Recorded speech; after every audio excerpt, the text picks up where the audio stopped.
صوم کی عبادت کی غرض و غایت کیا ہے؟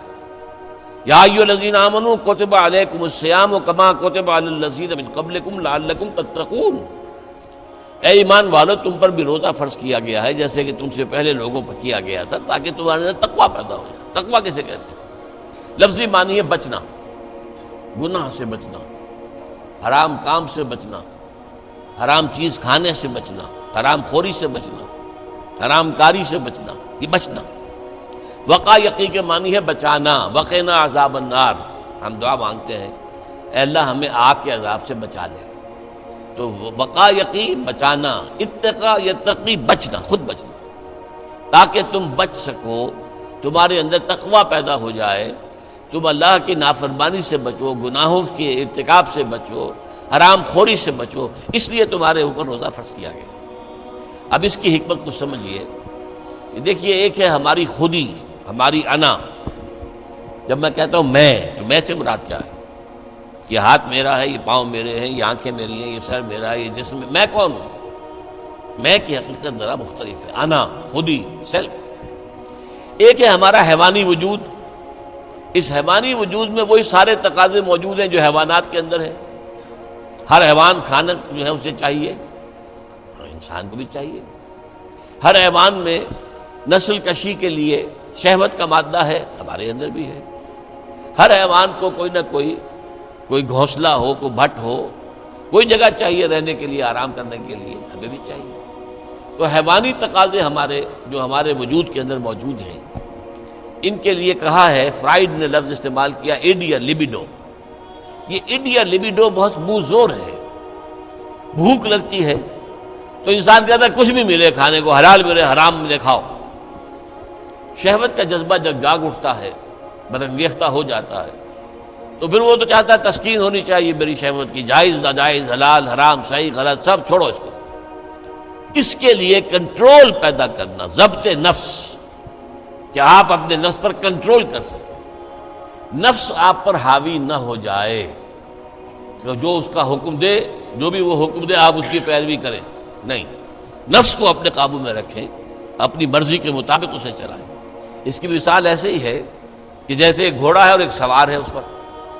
اب اگر گھوڑا منہ زور ہے، طاقتور ہے، اور سوار بیچارہ کمزور ہے، تو کیا ہوگا؟ گھوڑا کہیں پٹک دے گا اس کو، کہیں کسی کھائی میں پھینکے گا یا کچھ اور کرے گا۔ لیکن اگر سوار بھی طاقتور ہے اور اس نے گھوڑے کو دبایا ہوا اپنے دونوں رانوں کے درمیان، گھوڑا محسوس کر رہا ہے کہ میرے اوپر جو بیٹھا ہے وہ جاندار ہے، تو پھر ظاہر بات ہے کہ اب یہ گھوڑا سوار کی مرضی کے مطابق چلے گا، ذرا سا اشارہ ہوگا ادھر مڑ جائے گا۔ اسی طرح ہمارا یہ نفس ہے، یہ حیوانی وجود جو ہے، یہ گھوڑے کے مانند ہے، اور ہماری انا یا ہماری خودی یا ہماری سیلف یہ اس پر سوار ہے۔ اگر سیلف کمزور ہے، گھوڑا طاقتور ہے، تو انسان کی ہلاکت، بربادی ہے، تباہی ہے۔ نفس حاکم ہو گیا، نفس سے ہمارا کہ ہم غلام بن گئے، تباہی اور بربادی ہوگی۔ ہاں اگر آپ کی انا مضبوط ہے، آپ کی خودی طاقتور ہے، آپ کی سیلف جو ہے اس کے اندر طاقت ہے، تو یہ حیوانی وجود اب آپ کے کام آئے گا۔ گھوڑا جیسے آپ کو آپ کی مرضی کے مطابق لے کر جائے گا، منزل تک پہنچائے گا، ایسے اس حیوانی وجود کو استعمال کر کے آپ نیکیاں کمائیں گے، خیرات حسنات، اللہ کو راضی کرنے کے لیے کام کریں گے۔ اس ہاتھ کو اسی کام کے لیے استعمال کریں گے، ان ٹانگوں کو اسی کام کے لیے استعمال کریں گے، اس زبان کو اسی کام کے لیے استعمال کریں گے۔ تو یہ ہے اگر آپ کا کنٹرول نفس پر ہے، اس کا نام ہے ضبط نفس۔ اور یہاں میں تھوڑا سا اشارہ کر دوں کہ ایک اور نفس بھی آتا ہے، نفس کشی، نفس کو مار دینا۔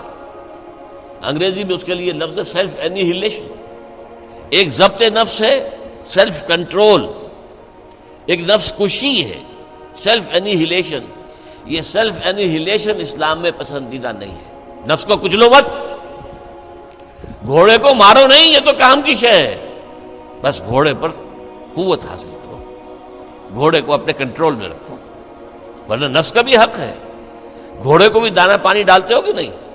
تمہارے نفس کا بھی حق ہے۔ وَإِنَّ لِنَفْسِكَ عَلَيْكَ حَقًّا وَإِنَّ لِزَوْجِكَ عَلَيْكَ حَقًّا وَإِنَّ لِزَوْرِكَ عَلَيْكَ حَقًّا۔ تم پر تمہارے اپنے نفس کا بھی حق ہے، تم پر تمہاری بیوی کا بھی حق ہے، تم پر تمہارے جو ملنے کے لیے لوگ آئیں، ملاقاتی ہوں، زیارت کرنے کو، ان کا بھی حق ہے۔ اس نفس کا بھی حق ہے، اس نفس کا بھی حق اسے ادا کرو، لیکن حلال، حرام نہیں۔ یہ حرام اور حلال کے فرق کے لیے ضبط کی ضرورت ہے، کنٹرول کر سکتے۔ اس کنٹرول کے لیے روزے کی ایک مشقت کہہ لیں یا مشق کہہ لیں، یہ مشق ہے کہ آپ نے سال میں یہ 30 دن یا 29 دن میں شدید بھوک کے باوجود حلال چیز بھی نہیں کھائی، کھانا موجود ہے، شدید پیاس ہے۔ فرض کیجئے کہ آپ عین دوپہر میں دفتر سے یا کہیں کالج سے آپ آئے ہیں اور گھر پہنچے ہیں تو شدید پیاس کی وجہ سے، جب وہ موسم آ جائے گا جون کا اور مئی کے روزے جو ہیں تب معلوم ہوگا کہ روزہ کہتے کسے ہیں۔ ابھی تو ہم کچھ دنوں سے عادی ہو گئے، سردی میں روزے تھے، روزہ کچھ کہتا ہی نہیں تھا۔ اب بھی ذرا ہے، کچھ تھوڑا سا رنگ دکھا رہا ہے، لیکن اکتوبر کا مہینہ ہے، اس میں وہ گرمی تو نہیں ہے نا۔ لیکن ہو سکتا ہے کہ اس وقت اگر روزہ ہو تو گلے کے اندر کانٹے پڑے ہوئے ہوں گے پیاس کی وجہ سے، اور گھر میں پہنچے تو معلوم ہے پانی موجود ہے، فریج موجود ہے، ٹھنڈا پانی موجود ہے، برفاب اور بھی ڈرنکس موجود ہیں، روح افزا کی بوتل رکھی ہوئی ہے، نہیں پینی۔ کیوں؟ اللہ کی اجازت نہیں۔ یہ مشق آپ 30 دن کریں گے تو اس سے توقع ہے کہ آپ کے اندر یہ صلاحیت پیدا ہو جائے کہ بقیہ 11 مہینے حرام تو نہ کھائیں، ایک مہینے حلال بھی نہیں کھایا اللہ کے حکم کی وجہ سے، تو حرام اللہ نے کیا ہے نا، اللہ کا حکم ہے۔ 11 مہینے یہ تقویٰ پیدا ہو جانا چاہیے، یہ طاقت تمہارے اندر پیدا ہونی چاہیے، یہ صلاحیت پیدا ہونی چاہیے کہ حرام میں منہ مت مارو، حرام سے اجتناب کرو۔ یہی وجہ ہے، دیکھیے ذرا کڑوی بات آپ کو سنا رہا ہوں۔ فرض کیجئے عین روزے کی حالت میں آپ حرام کام کر رہے ہیں، کھانا تو نہیں کھا رہے، جھوٹ بول رہے ہیں تو حرام کام ہے، سودی کاروبار کر رہے ہیں، حرام کام ہے، رشوت لے رہے ہیں یا دے رہے ہیں، حرام کام ہے۔ عین روزے میں اگر یہ کام ہو رہا ہے تو پھر یہ روزہ بے معنی ہے۔ صرف کھانا پینا چھوڑ دیا تم نے، روزہ تو نہیں رکھا، یہ روزہ تو نہیں۔ حضور کی 2 حدیثیں آپ کو سنا رہا ہوں۔ من لم یدع قول الزور والعمل به، جس شخص نے جھوٹ بولنا اور جھوٹ پر عمل کرنا نہیں چھوڑا، فلیس للہ حاجۃ ان یدع طعامہ وشرابہ، تو اللہ کو کوئی ضرورت نہیں ہے کہ وہ کھانا پینا چھوڑ دے۔ جھوٹ بولنا نہیں چھوڑا عین حالت صوم میں، تو یہ صوم نہیں ہے، فاقہ ہے۔ تم نے کھانا پینا چھوڑ دیا ہے، بس روزہ نہیں۔